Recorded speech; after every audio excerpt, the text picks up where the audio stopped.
waterline is a line where the whole of the ship meets the surface of the water. As a ship is loaded, so it sits lower in the water.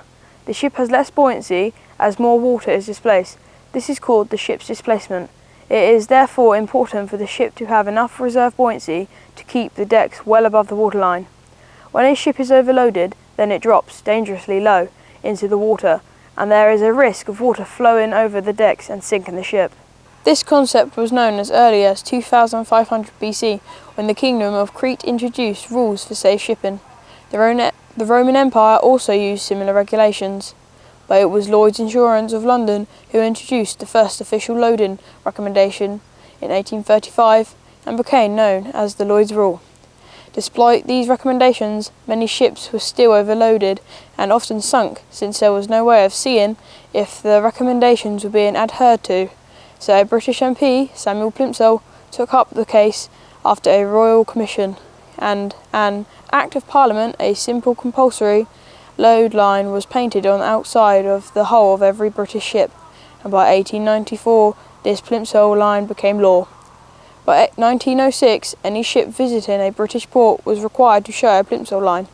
It was not until 1930 that the Plimsoll Line became international law.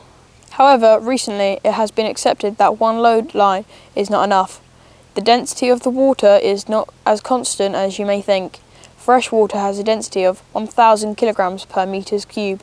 Seawater has a density of 1,025 kilograms per meter cube. This means that a ship will float higher in seawater than it will fresh water. But the temperature of the water also plays a part.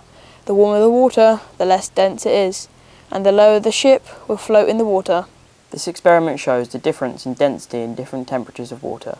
On the left, the less dense hot water remains floating above the denser cold water. On the right, the denser cold water sinks through the less dense hot water. Most modern ships now display a different coloured hull below the waterline. The old Plimsoll Line and a new symbol showing the different load levels for different types of water.